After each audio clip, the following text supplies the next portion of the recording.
போரூருக்கு ஒரு விசேஷம். உங்கள் லலிதா ஜுவல்லரி நம்ம போரூருக்கு வந்தாச்சு. திறப்பு விழா சலுகை மார்க்கெட்டிலேயே குறைந்த சேதாரத்தில் மேலும் 1% குறைவு. அன்போட வரவேற்கிறேன். நீங்கள் தவறவிட்ட எபிசோடுகளை இப்பொழுதே காணுங்கள் உங்கள் Tandivan.com மற்றும் Tandivan யூடியூப் சேனலில்.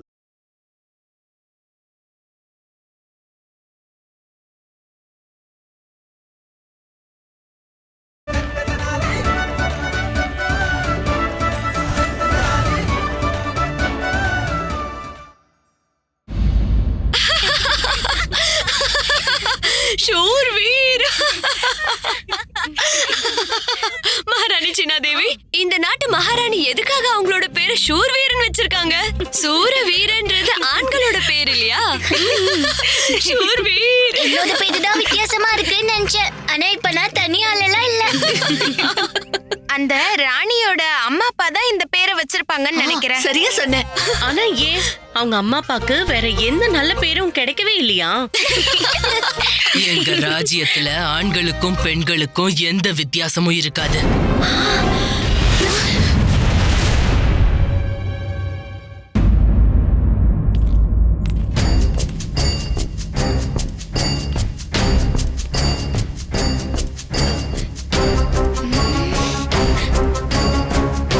குண்டப்பா இப்போ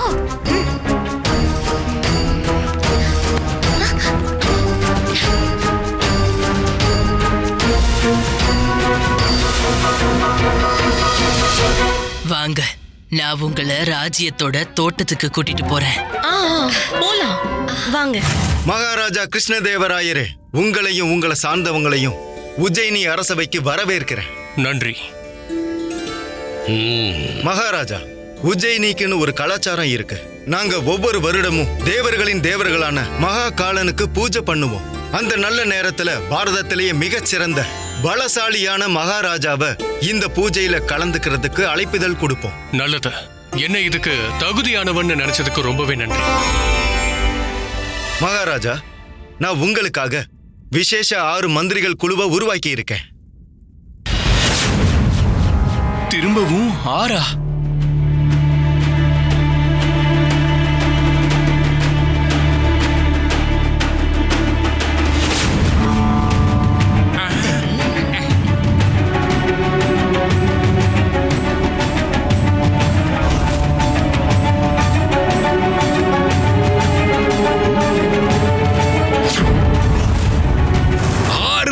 என்னாலேயே என் எதிரிய தோற்கடிக்க போறேன்.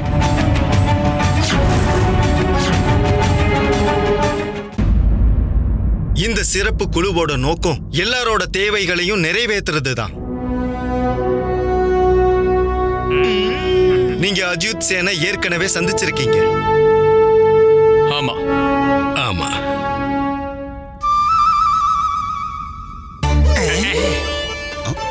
உங்களை பத்தியும் நான் நிறையவே கேள்விப்பட்டிருக்கேன். நன்றி மகாராஜா. இங்க உங்களை நேர்ல பார்க்கும்போது ரொம்ப சந்தோஷமா இருக்கு. உங்களோட புத்திசாலித்தனத்தை பத்தி எங்களோட ராஜ்யத்துல எல்லாரும் பேசுவாங்க. உங்களை இங்க பார்க்கும்போது உஜ்ஜயினியோட எங்க மக்கள் நிச்சயம் சந்தோஷப்படுவாங்கன்னு எனக்கு முழு நம்பிக்கை இருக்கு. பண்டிதர் ராமகிருஷ்ணரே,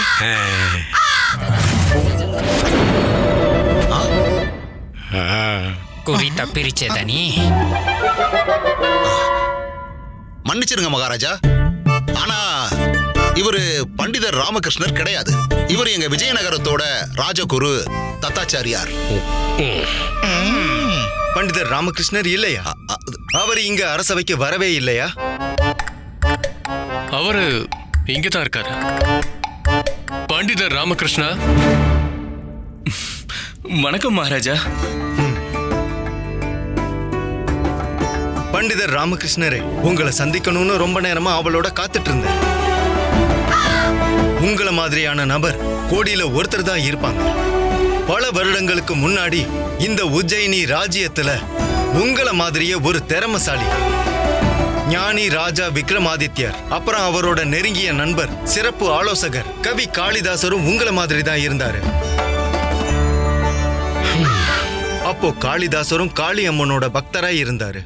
அப்புறம் நீங்களும் கூட காளி அம்மனோட பக்தர்னு நான் கேள்விப்பட்டேன். ஆமா மகாராஜா. உங்களை சந்திச்சதுல ரொம்பவே சந்தோஷம் பண்டிதர் ராமகிருஷ்ணரே. இப்ப நான் மகாராஜா ரிப்புத்தமனோட சங்கராலயத்துல இருக்கிற அந்த வித்தியாசமான பொருளை பத்தி கேட்டாகணும்.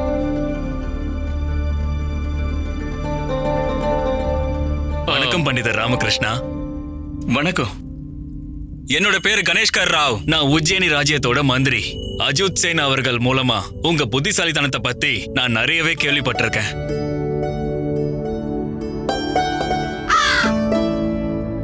உங்களுக்கு சம்மதம்னா நான் உங்ககிட்ட ஒரு விடுகதை கேட்கலான்னு இருக்கேன். பண்டிதரே, எங்க அரசவையில இருக்கிற எல்லா மந்திரிகளும் உங்களோட புத்திசாலித்தனத்தை பார்க்க ரொம்ப ஆவலா இருக்காங்க. நானும் கூட தான்.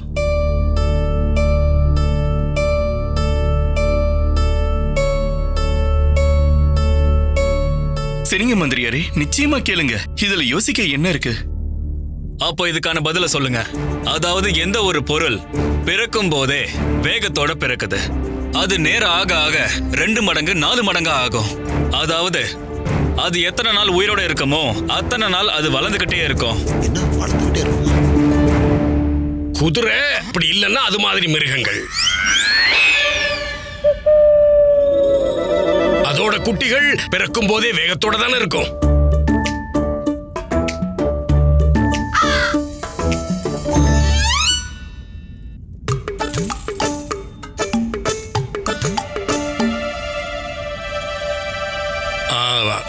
எனக்கு தெரியுது, அது இந்த குதிரை மாதிரியான விலங்குகள் அந்த அளவுக்கு பொருந்தி வராதுன்னு.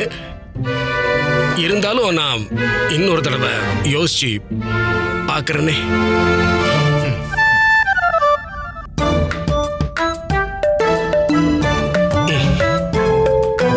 மந்திரி கணேஷ்கர் ராவ் அவர்களே, உங்க விடுகதைக்கான பதில் வேகமா வளரக்கூடிய வட்டி. அது பிறக்கும் போதே வேகத்தோடு தான் பிறக்கும். நேரம் ஆக ஆக 2 மடங்கு 4 மடங்கு ஆயிடும். சரியான பதில்.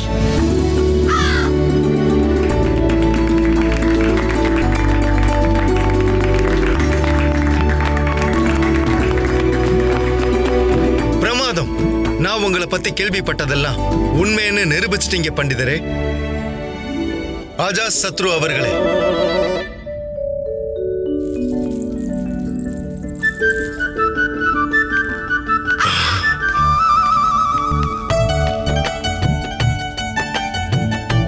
நன்றி மகாராஜா.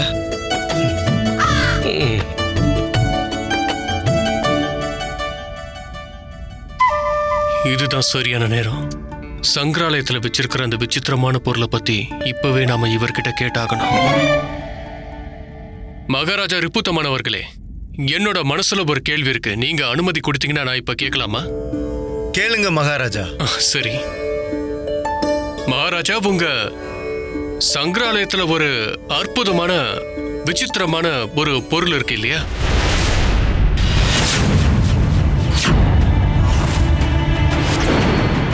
அது என்னன்னு தெரிஞ்சுக்க நான் ஆர்வமா இருக்கேன். ஒருவேளை நீங்க அத என்னன்னு சொன்னீங்கன்னா.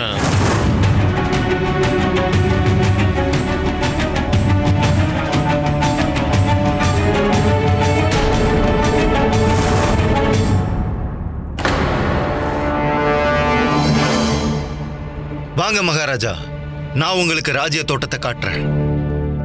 வாங்க.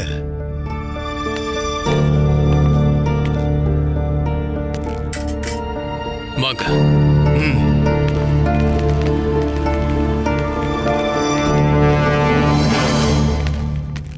மகாராஜா வாழ்க. பூசாரி விசேஷ பூஜைக்கான ஏற்பாடுகளை பத்தி பேசுறதுக்காக உங்களை சந்திக்க வந்திருக்காரு மகாராஜா. சரி. அஜித் சேன், சொல்லுங்க மகாராஜா. மகாராஜா கிருஷ்ணதேவராயரையும் அவர் கூட வந்தவங்களையும் ராஜ்யத்தோட தோட்டத்துக்கு கூட்டிட்டு போங்க. நான் கொஞ்ச நேரத்துல அங்க வந்துடுறேன். சரிங்க மகாராஜா. என்ன மன்னிச்சிருங்க மகாராஜா. ஏன்னா நான் என்னோட மந்திரிகளோட ராஜ பூசாரிய சந்திக்க போயாகணும். தாராளமா போயிட்டு வாங்க. மகாராஜா ரிப்புத்தமன் ஏதோ ஒரு சாக்கு சொல்லி என்ன திசை திருப்புறாரு. அந்த விசித்திரமான பொருள் தான் என்னது, அது என்னன்னு நானே தெரிஞ்சுக்கிட்டாகணும்னு நினைக்கிறேன். வாங்க மகாராஜா. அஜித் சேன் அவர்களே, எனக்கு இப்போ ஒரு முக்கியமான வேலை இருக்கு. நான் இப்ப கிளம்பணும். நீங்க எல்லாரும் போங்க, போய் தோட்டத்தை சுத்தி பாருங்க. சரி வாங்க குருவே. நீங்க எல்லாரும் தோட்டத்தை சுத்தி பாருங்க, நான் வந்துடுறேன். நானும் இப்பவே வந்துடுறேன். இப்ப ராமகிருஷ்ண எதுக்கு மகாராஜா பின்னாடி ஓடுறான்? நீங்க எல்லாரும் போங்க, இதோ வந்துடுறேன். அஜித் சேன் அவர்களே, இப்ப மீதம் இருக்கிறது இங்க நாங்க மட்டும்தான். எங்களுக்கு ராஜ்யத்தோட தோட்டத்தை காட்டுறீங்களா? எந்த பதிலையுமே சொல்லாம எங்க போறாரு இவரு?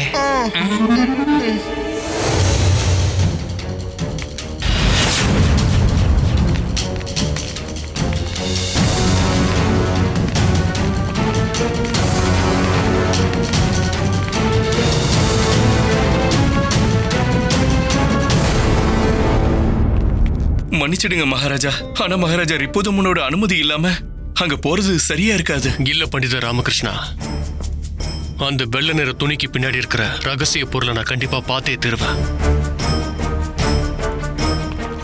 மன்னிச்சிருங்க மகாராஜா, ஆனா உஜ்ஜயினி அரசரோட அனுமதி இல்லாம. மந்திரியாரே, அனுமதி வாங்கறதுக்கு நான் தான் முயற்சி பண்ணல. மகாராஜா, நானும் உள்ள என்ன இருக்குன்னு பார்க்க ஆர்வமா இருக்கேன். போகலாமா? அதாவது பார்க்கலாமா?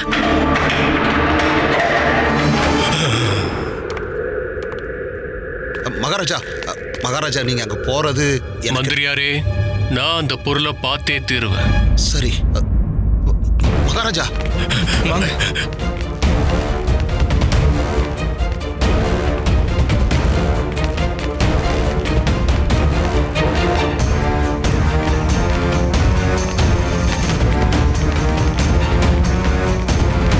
கடவுளே, குருவே, ரொம்ப இருட்டா இருக்கு.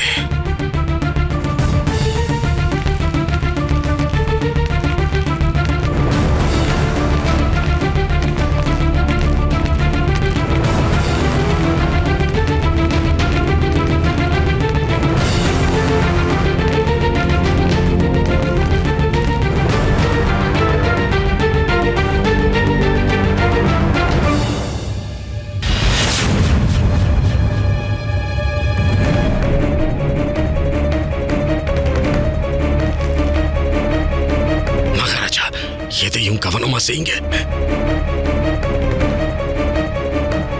நெல்லுங்க மகாராஜா.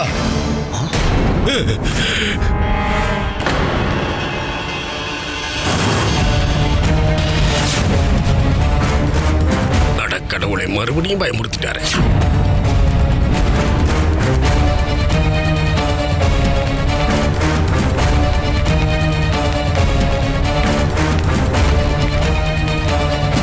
நீங்க இங்க வந்திருக்க கூடாது மகாராஜா.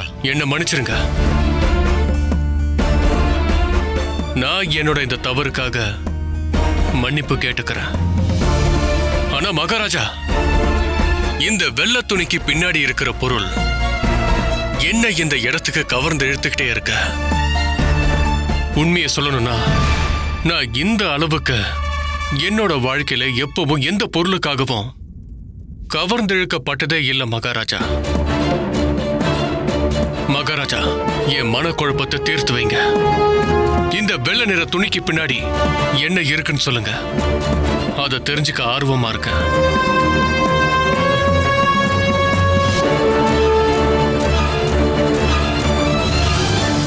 அப்படின்னா சரி மகாராஜா.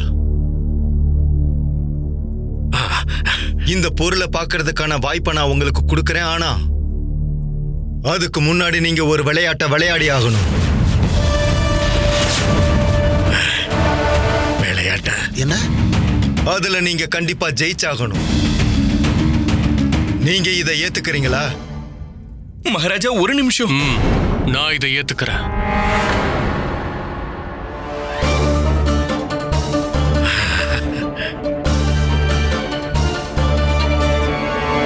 மந்திரியாரே, கட்டளை படிய மகாராஜா.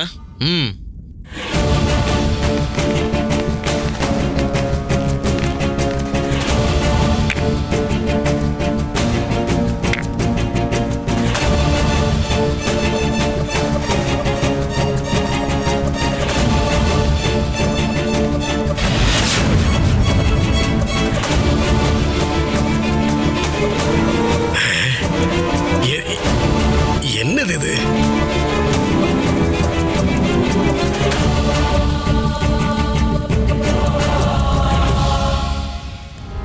மகாராஜா, விளையாடுறதுக்கு நீங்க எல்லாரும் தயாரா இருக்கீங்க. இந்த விளையாட்டுல ஜெயிக்கணும்னா நீங்க எல்லாரும் இந்த சதுர கட்டங்களை தாண்டி அந்த வெள்ளை துணி கிட்ட போயாகணும்.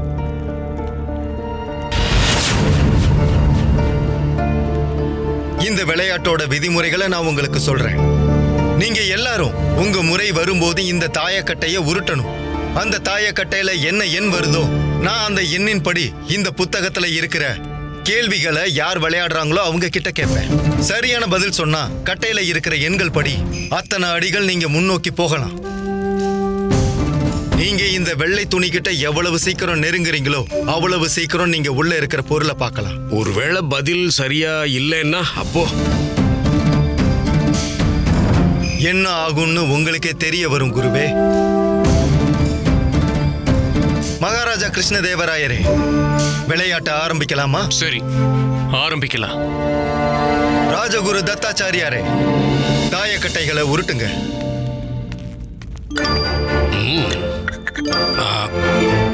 மகாராஜா, நீங்க அனுமதி கொடுத்தா இத ரொம்ப நன்றி.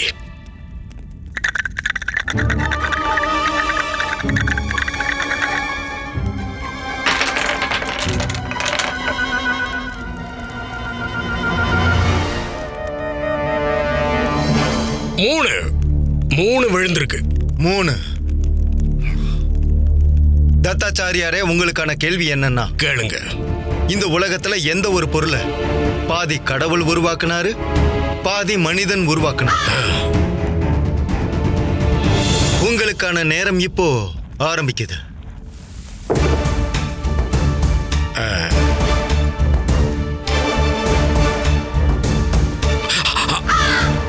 இல்ல இல்ல இல்ல இல்ல இல்ல இல்ல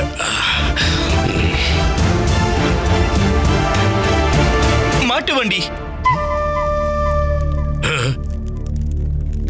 மாட்டை கடவுள் உருவாக்குனாரு, அப்புறம் வண்டிய மனுஷங்க. இங்க பாருங்க பண்டிதரே, நான் உங்ககிட்ட இந்த கேள்வியை கேட்கல, அப்புறம் ஏன் நீங்க பதில் சொன்னீங்க? மன்னிச்சிடுங்க மகாராஜா அவர்களே, நாங்க ஒரு குழுவா விளையாடுறோம்னு நினைச்சேன். யாரு வேணாலும் பதில் சொல்லலாம்னு நினைச்சேன். ஒருவேளை யார் விளையாடுறாங்களோ அவங்க தான் பதில் சொல்லணும்னு எனக்கு ஏற்கனவே தெரிஞ்சிருந்தா நான் நிச்சயம் பதில் சொல்லியிருக்க மாட்டேன். என்ன மன்னிச்சிடுங்க. என்ன காரியம் பண்ணிட்டீங்க பண்டித ராமகிருஷ்ணரே? இப்ப பாருங்க, நான் பதில் சொல்றதுக்கு முன்னாடி நீங்க முந்திக்கிட்டீங்க. சரி, ஒன்னும் பிரச்சனை இல்ல மகாராஜா அவர்களே, நான் தாயக்கட்டைய திரும்பவும் உருட்டுறேன்.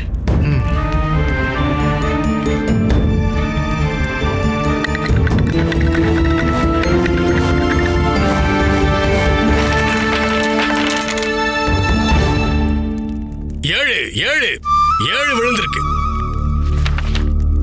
ராஜகுரு அவர்களே, இந்த கேள்விக்கான பதில சொல்லுங்க. கேளுங்க.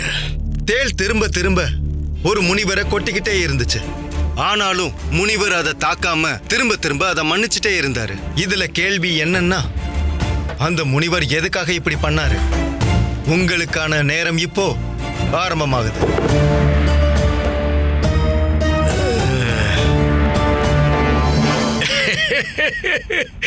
எனக்கு என்னவோ அந்த முனிவர் மூளை பிறண்டவரோன்னு தோணுது. ராஜகுருவே, இதுதான் உங்க கடைசி பதிலா? இல்ல குருவே. பண்டிதரே, தயவு செஞ்சு அமைதியா இருங்க. பண்டித ராமகிருஷ்ணரே, எதுக்கு குறுக்க பேசிக்கிட்டு இருக்கீங்க? கொஞ்சம் சும்மா இருங்க. பதில் நான் தான் சொல்றேன்ல. இதுல என்னோட பதில் என்னன்னா மகாராஜா, என்னை பொறுத்த வரைக்கும் அந்த முனிவர் ஒரு பார்வை இழந்தவர், இல்லைன்னா மூளை பிறண்டவர்.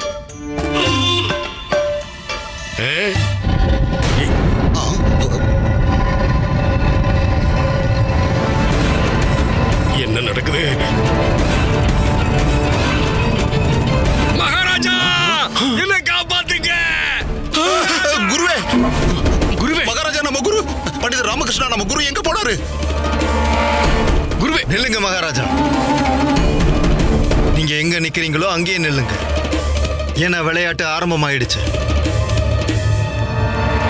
பதில் சொல்லாம அடி எடுத்து வச்சீங்கன்னா பூமிக்குள்ள நீங்களும் இதே மாதிரி விழுந்துடுவீங்க.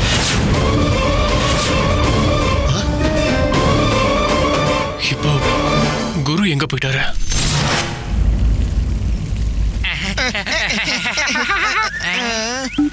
மணி, இது இவ்ளோ பெரிய ராஜ்ய தோட்டமா இருக்கு. ஆனா இங்க இருக்கிற மரச்செடிகள்ல ஒரு பழம் கூட இல்லையே மணி. இது யாரோட சத்தம் தனி? இவ்வளவு கேவலமான குரல் நம்ம குருஜியோட தான் மணி. நம்ம குருஜி குரலை மறந்துட்ட பாரு. சரி வா பார்க்கலாம். ஏய், என்ன குருஜி நீங்களா? என்னாச்சு உங்களுக்கு? ஏதோ மழையில நனைஞ்ச ஆடு மாதிரியே இருக்கீங்க. மணி என்ன சொல்ல வரானா குருஜி? எதுக்காக உங்களுடைய ஆடைகள்ல இவ்வளவு ஈரமா இருக்கு? இந்த இலையெல்லாம் எங்க இருந்து வந்துச்சு? இவர்தான் மரமடையாச்சே. வாய முடுங்கடா முட்டா.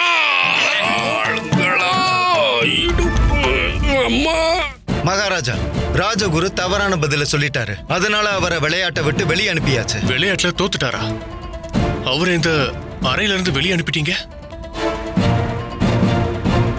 ஆனா குரு எங்க போனாரு? இந்த விளையாட்டுல ஒரு வித்தியாசமான விதி இருக்கு. நீங்க கவலைப்பட வேண்டாம். ராஜகுரு பத்திரமா இருக்காரு. மகாராஜா, உங்களுக்கு சரின்னா இந்த விளையாட்டை நம்ம பாதியிலேயே நிறுத்திடலாம்.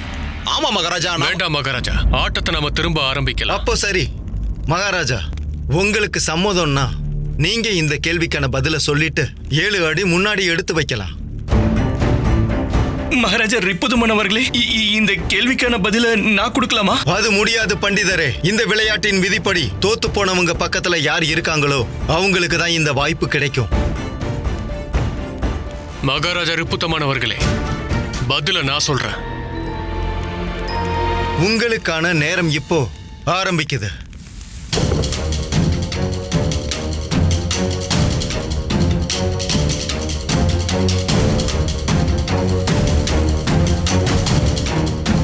மகாராஜா, உங்களோட நேரம் இப்ப முடிய போகுது. மகாராஜா, சித்துசேன் அவர்கள் நம்ம எல்லாரையும் முட்டாளாக்க நினைச்சது உண்மைதான்.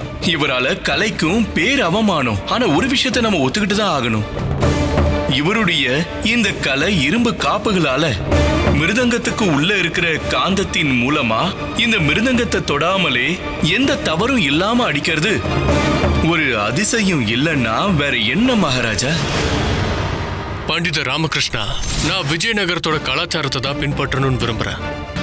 அதனால நான் உங்ககிட்ட வேண்டி கேட்டுக்கிறேன், நீங்க அந்த கயிறை உங்க கழுத்துல இருந்து எடுக்கலாம். பதில் சொல்றது பண்டிதரோட வழக்கம். முனிவரும் அப்படித்தான். எனக்கு பதில் கிடைச்சிருச்சு. மகாராஜா ரிப்புத்தமன் அவர்களே, தேலோட குணமே கொட்டுறதுதான். அப்புறம் முனிவரோட குணம் எல்லா ஜீவன் கிட்டையும் அன்போடு இருக்கிறதா. தேல் அதோட குணத்தை கைவிடல. அதே மாதிரி முனிவரும் அவரோட குணத்தை கைவிடல.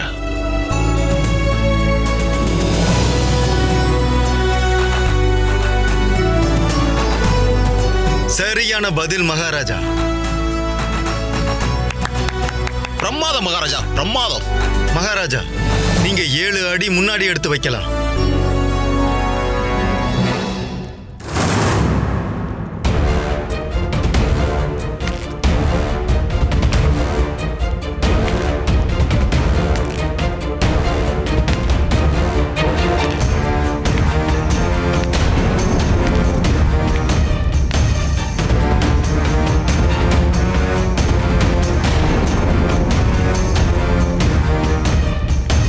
ஏன்னே தெரியல, இந்த துணிக்கு பின்னால் இருக்கிற பொருள் என் ஆர்வத்தை தூண்டிக்கிட்டே இருக்கு.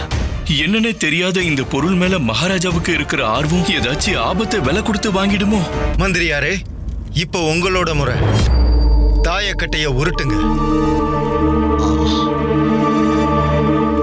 நிச்சயம், நிச்சயமா மகாராஜா. நீங்க அனுமதி கொடுத்தீங்கன்னா நான் இந்த தாயக்கட்டையை உருட்டவா? ஆரம்பிங்க மந்திரியாரே.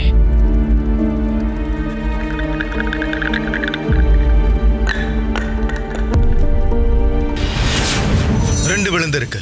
ஓ, பாருங்க மந்திரியாரே, உங்களுக்கான கேள்வி கதையா வந்திருக்கு. கவனமா கேளுங்க. ஒரு இளம் பெண் இருந்தா. அவளோட கல்யாணத்துக்காக அவளோட அப்பா, அம்மா, அப்புறம் சகோதரன் 3 பேரும் ஒவ்வொரு இளைஞரை தேர்ந்தெடுத்தாங்க. அந்த 3 பேர்ல யார் அந்த பொண்ணை கல்யாணம் பண்ணிக்கணும்ன்றது ஒரு பெரிய கேள்வியாவே இருந்தது. அந்த பெண் ஒரு முடிவை எடுக்கிறதுக்கு முன்னாடியே ஒரு ராட்சசன் அந்த பெண்ணை கடத்தி கொண்டு போயிடுறான்.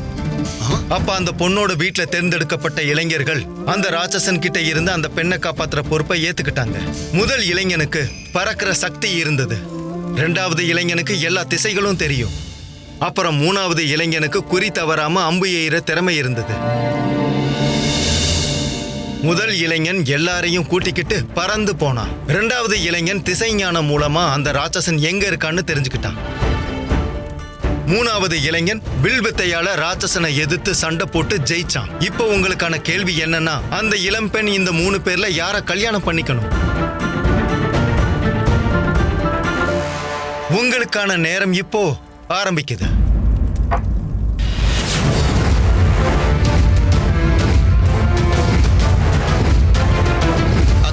அது வந்து இந்த கேள்விக்கான பதில் மகாராஜா ரிப்போதுமன் அவர்களே, தவறான பதில் சொன்னா அதுக்கான விளைவை நாங்க பார்த்துட்டோம். உங்களுடைய ஆட்டத்தின் விதிப்படி மந்திரியாருக்கு பதிலா இந்த கேள்விக்கான பதில நான் கொடுக்கலாமா? நான் இவர்கிட்ட தான் நிக்கிறேன். ஒருவேளை நீங்க சரின்னு சொன்னீங்கன்னா. நீங்க சொல்லலாம் பண்டிதரே. ஆனா நீங்க இப்படி பண்ணா தாயக்கட்டையில இருந்து விழுகிற எண்ல இருந்து பாதி எண் தான் கிடைக்கும். சரிங்க மகாராஜா. அதாவது நீங்க ஒரு அடி தான் எடுத்து வைக்க முடியும்.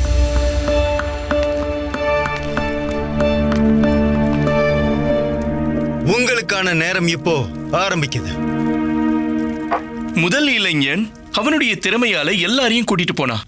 இரண்டாவது இளைஞன் திசை ஞானத்தின் மூலமா அந்த ராட்சசன் எங்க இருக்கான்னு தெரிஞ்சுக்கிட்டான். அப்புறம் மூணாவது இளைஞன் அவனுடைய வில் வித்தையால அந்த ராட்சசன் கிட்ட சண்டை போட்டு தோக்கடிச்சான். மகாராஜா ரிப்போதுமன் அவர்களே, சாஸ்திரத்துல என்ன இருக்குன்னா, ஒரு குடும்பத்தோட தலைவர், அதாவது அப்பா இல்லைன்னா அண்ணனோட கடமை என்னன்னா அவங்க குடும்பத்துக்கு பாதுகாப்பா இருக்கிறது தான். அதனால முதல் அப்புறம் இரண்டாவது இளைஞன் அவர்களுடைய திறமையால பறந்து அப்புறம் திசை ஞானத்தால சரியான திசைய சொல்லி அப்பா அப்புறம் அண்ணனுடைய கடமைய பண்ணாங்க. ஆனா அந்த மூணாவது இளைஞன் அந்த ராட்சசனை கொன்னு அந்த பெண்ணுடைய மரியாதையையும் உயிரையும் காப்பாத்திருக்காங்க. சாஸ்திரங்களின் படி இது ஒரு கணவனின் கடமை. இந்த காரணத்தினாலதான் அந்த இளம் பெண் மூணாவது இளைஞனை தான் திருமணம் பண்ணிக்கணும். சரியான பதில சொல்லிட்டீங்க பண்டிதரே. அற்புத பண்டிதர் ராமகிருஷ்ணா. நீங்க ஒரு அடி முன்னாடி எடுத்து வைக்கலாம்.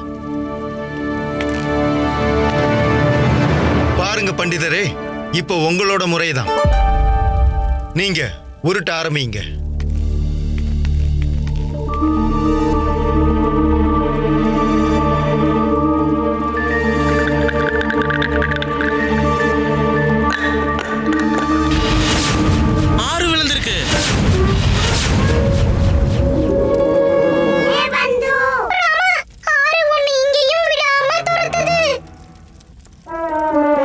இங்க பாருங்க பண்டிதரே, உங்களுக்கு இப்போ கேள்வி கிடையாது, ஒரு சவால் தான் வந்திருக்கு.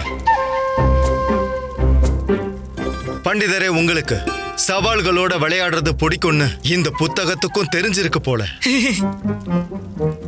இங்க பாருங்க பண்டிதரே, நீங்க இந்த அறையோட ஏதாவது ஒரு பகுதியில இருக்கிற ஒரு பொருளை குறிப்பிட்ட நேரத்துக்குள்ள முழுமையா நிரப்பியாகணும்.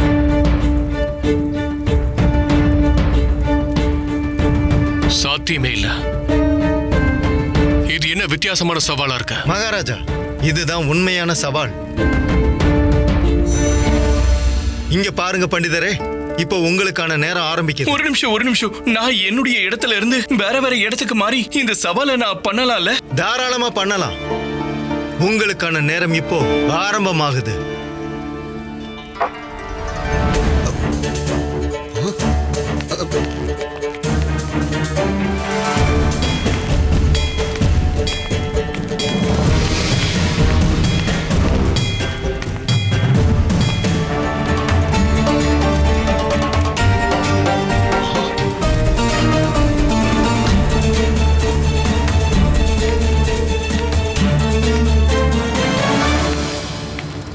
மகாராஜா ரிப்போதமன், நான் உங்களுடைய சவாலை முடிச்சிட்டேன். பண்டிதர் ராமகிருஷ்ணா, நீங்க எதுவுமே பண்ணலையே. நீங்க தீப்பந்தத்தை எடுத்துக்கிட்டு அந்த பக்கம் போனீங்க, அவ்வளவுதான். சவாலை எங்க முடிச்சீங்க? பண்டிதரே, நீங்க இருளா இருந்த ஒரு பகுதியை வெளிச்சத்தால நிரப்பி இந்த சவால்ல ஜெயிச்சிட்டீங்க.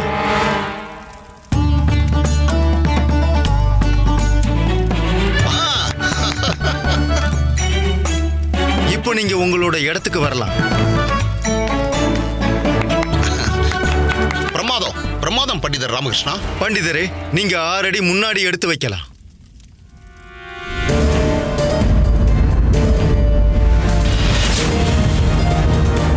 அந்த வெள்ளை நிற துணிக்கு பின்னாடி என்ன பொருள் இருக்குன்னு நான் பார்த்தே ஆகணும். மகாராஜா இப்போது முன்னவர்களே, நான் என்னுடைய அடிகளை மகாராஜாவுக்கு கொடுக்கலாமா?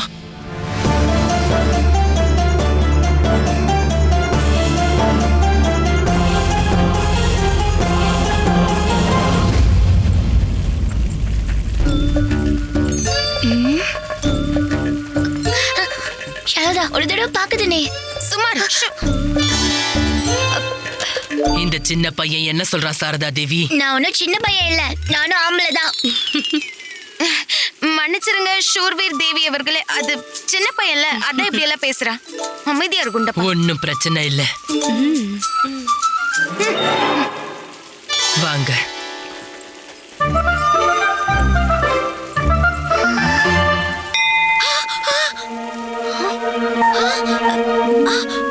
உங்க மென்மையான மேனியோட ரகசியம் என்ன? நீங்க என்ன அழகு சாதன பொருட்களை பயன்படுத்துறீங்க? நானா?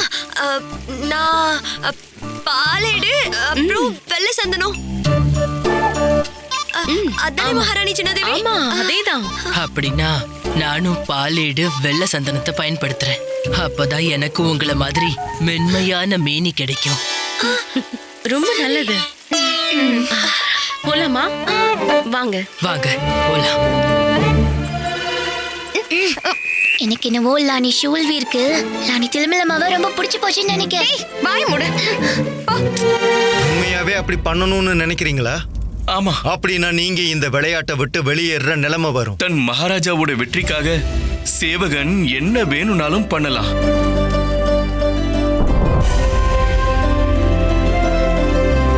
தர்மமும் அதுதானே சொல்லுது மகாராஜா. உங்களோட விருப்பப்படியே நடக்கட்டும் பண்டிதரே. மகாராஜா கிருஷ்ணதேவராயரே, இப்போ நீங்க 6 அடி முன்னேறலாம்.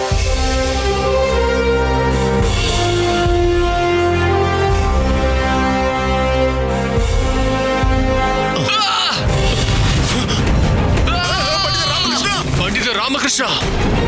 மகாராஜா பண்டிதர் ராமகிருஷ்ணா.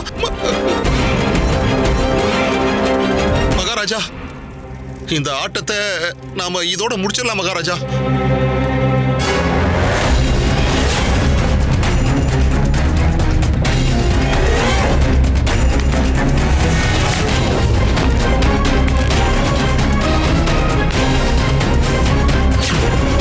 மகாராஜா, இந்த கேள்விதான் உங்களுக்கான கடைசி கேள்வியா இருக்கும். ஒருவேளை நீங்க இதுக்கு சரியான பதில் சொன்னீங்கன்னா நீங்க இந்த துணி கிட்ட போகலாம். உங்களோட ஆர்வமும் தனியும். இல்லனா நீங்க தோத்துடுவீங்க. மகாராஜா, தாயக்கட்டையை உருட்டுங்க.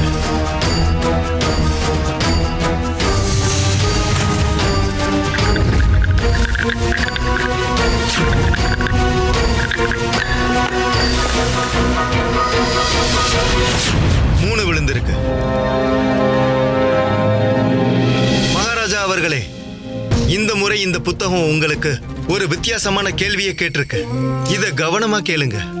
உங்களுக்கான கேள்வி என்னன்னா, கனமழையில ஸ்ரீதர்ன்ற ஒரு நபர் தன்னோட வீட்டுல இருந்து வெளியே கிளம்பினாரு. அந்த மலையில இருந்து அவரை காத்துக்கிறதுக்கு அவர்கிட்ட குடையும் இல்ல, அவனோட தலையில எந்த தலைப்பாகையும் இல்ல. ஆனா அதுக்கப்புறமும் அவனோட தலையில இருக்கிற ஒரு முடி கூட நனையவே இல்லை. அது எப்படின்னு சொல்லுங்க மகாராஜா. உங்களுக்கான நேரம் இப்போ ஆரம்பிக்குது.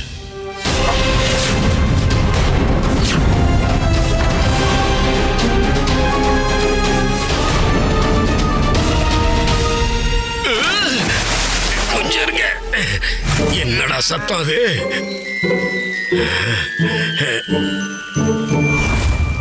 வாங்க வாங்க பண்டிதர் ராமகிருஷ்ணரே.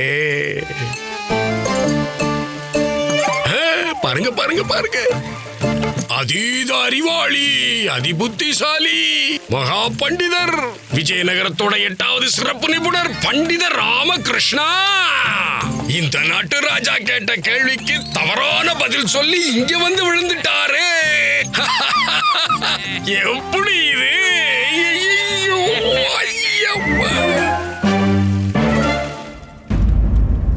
மகாராஜா மகாராஜா சீக்கிரம் சொல்லுங்க, உங்களோட நேரம் முடிய போகுது.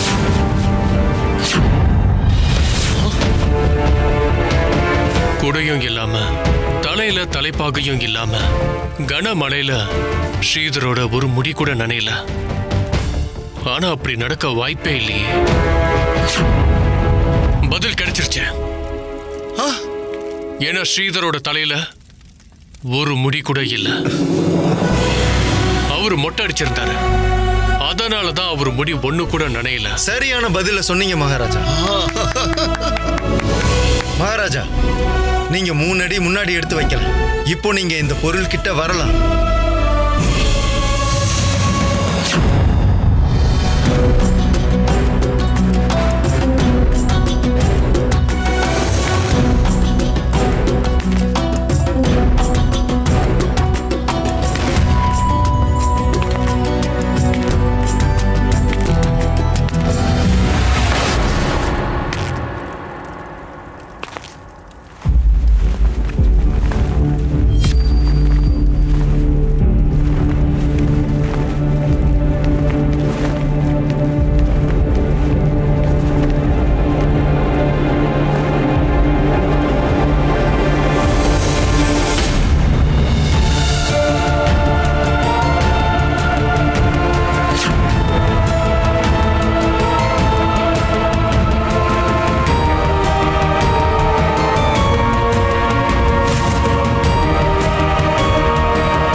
இந்த சிம்மாசனம் உஜ்ஜயினியோட பேரரசர், மகா ஞானி, கடவுளின் ரூபம், பேரரசர்களின் அரசன், மகா பேரரசர் விக்ரமாதித்யரோட சிம்மாசனத்தின் மறு உருவம்.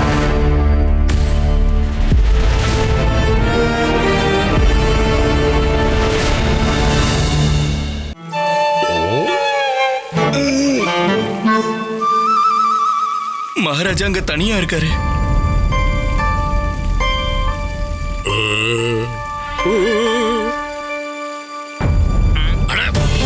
பண்டித ராமகிருஷ்ணரா, எங்க போறீங்க? பண்டித ராமகிருஷ்ணா, பண்டித ராமகிருஷ்ணா,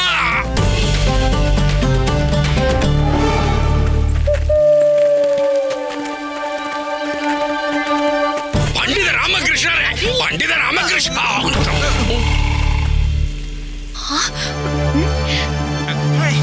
குருவே வணக்கம். வணக்கம் குருவே. போச்சு, மாட்டிக்கிட்டனே.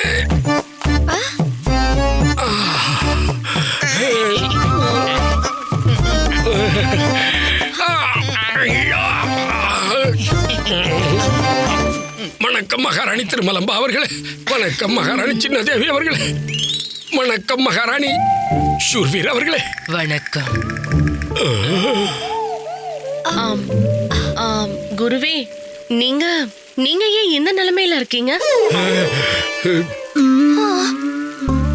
குருவே, உங்களுக்கு என்னதான் ஆச்சு? உங்க இடுப்புக்கு ஒண்ணும் ஆகலல்ல? எங்க குருஜி எதுவும் சொல்லக்கூடாதுன்னு சொல்லி இருக்காரு. ஆனா இவரு விழுந்துட்டாரு. நீங்க விழுந்துட்டீங்களா? விழுந்தேன், அப்புறம் எழுந்துட்டேன். ஆனா குருவே, நீங்க எப்படி விழுந்தீங்க? நாங்க சொல்றோம். நானே சொல்லிக்கிறேன். நானே விரிவா தெளிவா சொல்லிடுறேன் மகாராணி சின்னதேவி அவர்களே. ஆனா இப்போதைக்கு எனக்கு கொஞ்சம் வேலை இருக்கு, அதனால அப்புறம் சொல்றேன். வரட்டுங்களா? வணக்கம். அம்மா,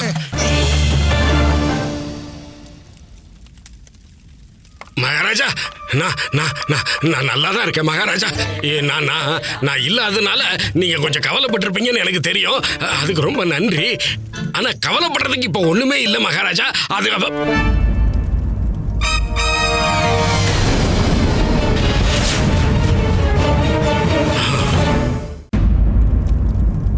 அப்படின்னா அந்த பொருள் இந்த சிம்மாசனம் தானா?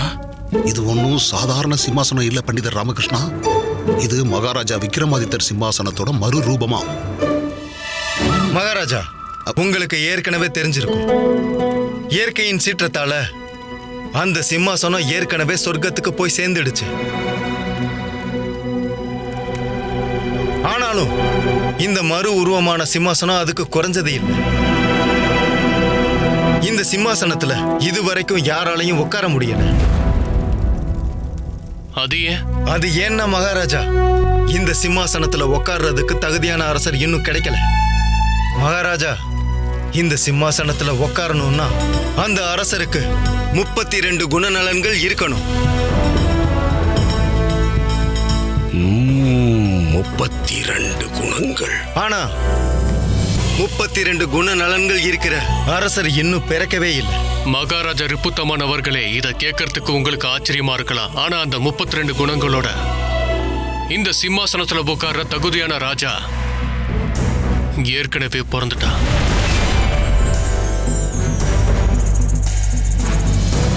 அது வேற யாரும் இல்லை, நான் தான்.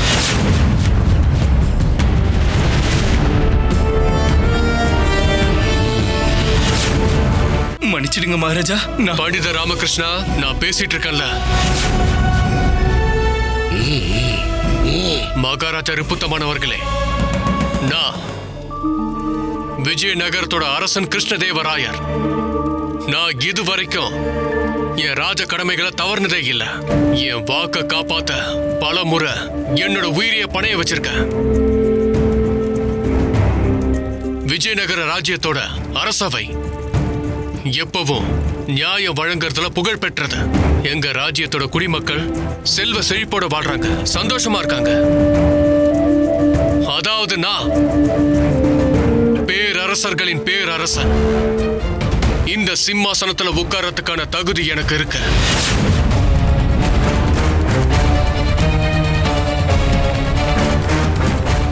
போரூருக்கு ஒரு விசேஷம். உங்கள் லலிதா ஜுவல்லரி நம்ம போரூருக்கு வந்தாச்சு. திறப்பு விழா சலுகை மார்க்கெட்டிலேயே குறைந்த சேதாரத்தில் மேலும் 1% குறைவு. அன்போட வரவேற்கிறேன். Catch us on TV, Tandivan.com, Facebook and YouTube.